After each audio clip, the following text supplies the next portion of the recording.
Vous avez dit communautarisme, enquête sur un mot lourd de sens avec l'invité du Grand Angle.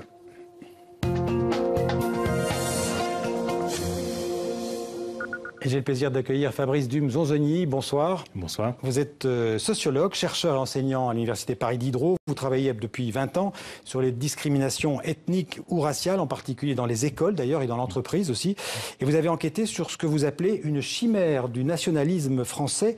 Le mot donc est le concept de communautarisme. C'est aux éditions Démopolis. Une enquête d'ailleurs qui avait commencé en 2003-2004, au moment où une loi française avait interdit, je pense, tout signe religieux ostensible dans les écoles.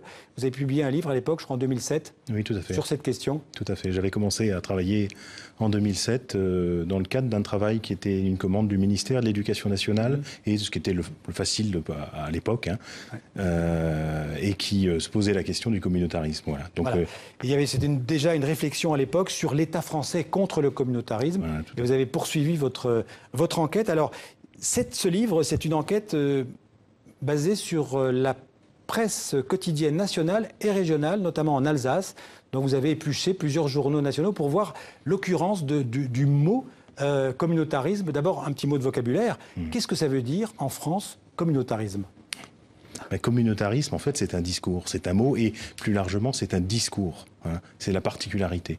Et c'est un discours qui a ceci de particulier, qui ne décrit pas la réalité, ce que nous vivons, mais il surinterprète la réalité.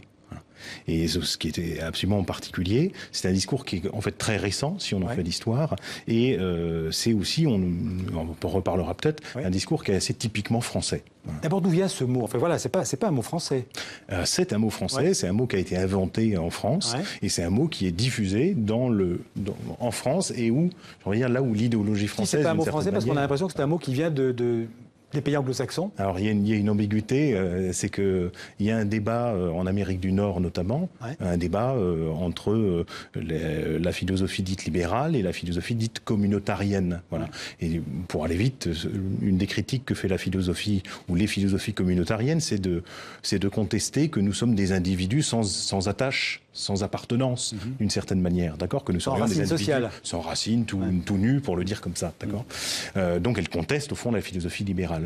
La particularité, c'est que ce discours est peu répercuté en France parce que on surinterprète au fond l'idée même de communauté et on utilise le mot communautarisme pour disqualifier cette réflexion philosophique nord-américaine. Alors vous l'avez dit, c'est un mot récent, et votre enquête montre que son usage a explosé, s'est démultiplié en fait ces dernières années. Pourquoi ? Pourquoi ? Parce que vous parliez de 2003-2004, c'est-à-dire le moment où il y a eu véritablement une entreprise politique autour de la question du voile, qui a cherché à imposer l'idée que le voile était une menace, ou recouvrait d'une certaine manière une menace sur la nation française, voilà, qui a justifié après d'interdire le voile. Donc il y a une vraie construction politique de cette idée qu'il y a une menace sur la nation.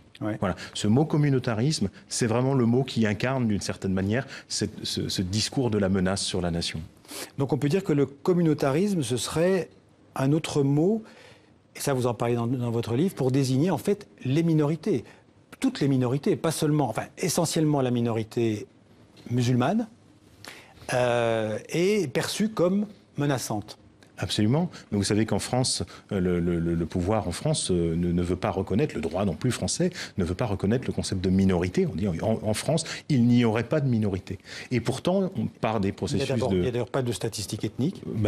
Il y a des statistiques qui nous montrent qu'il y a des groupes qui subissent une minorisation, c'est-à-dire qui sont traités comme de manière infantilisée, d'accord, comme s'ils valaient moins en fait que le groupe dit majoritaire, d'accord. Donc il y a des minorités dans ce sens-là, c'est-à-dire il y a bien une production, j'ai envie de dire, dans les rapports de pouvoir, une production de gens qui sont tenus à des places mineures. Voilà. Donc il y a des minorités dans ce sens-là. Et effectivement, communautarisme, c'est un mot qui sert à justifier de traiter les gens comme des minorités et en même temps à incriminer ces groupes-là en disant ils sont fondamentalement une menace pour le groupe majoritaire. Tous les groupes, toutes les minorités ne sont pas traitées de la même manière.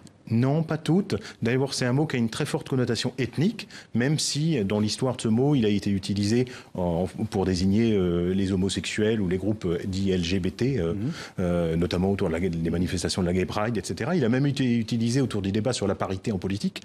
Donc il sert à disqualifier certaines paroles minoritaires. Mais on parlera peut-être de la communauté homosexuelle, mais on parlera moins de communautarisme. On parle aussi de communautarisme, mais là où il est le plus utilisé depuis le début, c'est pour stigmatiser l'islam, sans aucun doute. C'est l'islam qui est au cœur des fantasmes de cet imaginaire politique français. Vous iriez jusqu'à dire que, comme je l'ai lu dans le livre, que c'est une forme de racisme acceptable. Il n'est pas acceptable dans lui-même. C'est un mot qui sert à rendre respectable, acceptable le racisme. Mais d'ailleurs, justement, parce qu'il substitue à tout le discours sur les races, un discours sur les communautés qui semble plus acceptable. Mais elles sont tout aussi imaginées, les communautés dont on parle, dans le communautarisme, que les races sont imaginées dans le racisme. Et alors vous dites que derrière ce mot se cache, pour reprendre le titre de votre livre, une idéologie nationaliste. Oui. Expliquez-nous. Le nationalisme, c'est une idéologie qui attribue au fond une primauté à la nation, avec l'idée que l'identité nationale prévaut ou doit prévaloir sur toutes les autres, et que l'allégeance à la nation doit prévaloir sur l'allégeance à n'importe quel autre groupe. D'accord ? Donc c'est un discours qui a pour effet de hiérarchiser les identités et les allégeances, d'accord, en essayant de minoriser précisément toutes sortes d'autres sentiments d'appartenance à des groupes. C'est d'où ce discours, si vous voulez, qui stigmatise les communautés qui ne sont pas la communauté nationale. Comment est-ce que ce mot s'est imposé si vite dans le discours politique et parfois aussi médiatique ? Il s'est imposé vite parce qu'il a été martelé. Tout simplement. Si on prend au début des années, à la fin des années 2000 encore, le mot est assez peu présent. Il y a quelques dizaines, il apparaît quelques dizaines de fois par an si on ouvre un journal. Et à partir du début des années 2000, c'est plusieurs centaines de fois par an quand on ouvre un journal. Et on peut le dater en fonction d'événements précis. On peut le dater très précisément, c'est-à-dire qu'il y a deux ruptures. Une première rupture qui est entre 1993-95 et une deuxième rupture qui est 2001. Alors 93-95, ça correspond à l'affaire Khaled Kelkal, c'est-à-dire du nom de ce jeune homme qui avait été poursuivi pour ce qu'il était présumé, enfin pour une présomption de participation aux attentats terroristes du métro, du RER. De la station Saint-Michel à Paris. De la station Saint-Michel, tout à fait, et puis qui a été tué devant les caméras de télévision, vous vous rappelez de ça. Et 2001, c'est les attentats du 11 septembre 2001.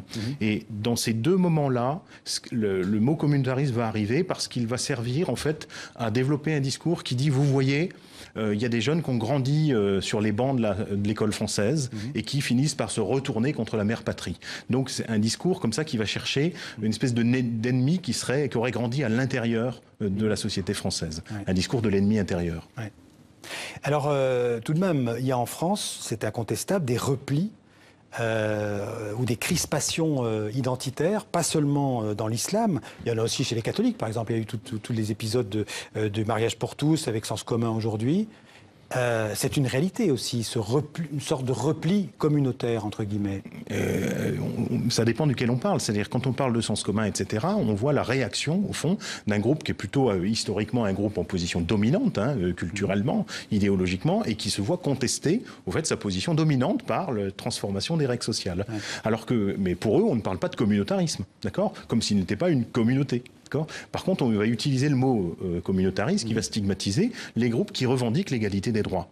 Le terme de communautarisme, fondamentalement, il sert à disqualifier la question des discriminations, par exemple, à repousser cette question politique pour, plutôt que de s'interroger sur la manière dont on traite les gens, d'incriminer, au fond, les demandes d'égalité. Vous parlez de discrimination. Manuel Valls, en 2015, avait parlé d'un apartheid territorial, social et ethnique en France. Vous lui donniez raison à ce moment-là? Il avait raison de dire ça? Je pense que pour moi, la question, elle est mal posée. Et puis Manuel Valls, particulièrement, a contribué à mal la poser. C'est que le terme, ce qu'on voit avec ce terme de communautarisme, c'est qu'on fabrique, au fond, on produit de la ségrégation, on justifie de la ségrégation. Donc si c'est ça qu'on veut dire par apartheid, oui, c'est-à-dire il y a bien de la ségrégation qui a été produite. Mais cette ségrégation, c'est le produit des politiques publiques françaises. Sauf que le terme communautarisme, au lieu de reconnaître cette réalité, si vous voulez, de la production historique, il va faire comme si c'était les populations elles-mêmes qui étaient responsables de leur situation. Ouais. Comment est-ce que vous interprétez, par exemple, le nombre de plus en plus important de femmes qui portent le voile? Je ne parle pas du voile intégral, hein, je parle simplement du voile pour cacher les cheveux, ou des hommes d'ailleurs qui portent la barbe, parfois très longue. Comment vous interprétez à nouveau ce repli identitaire, ou est-ce que pour vous, ce n'est pas un repli identitaire?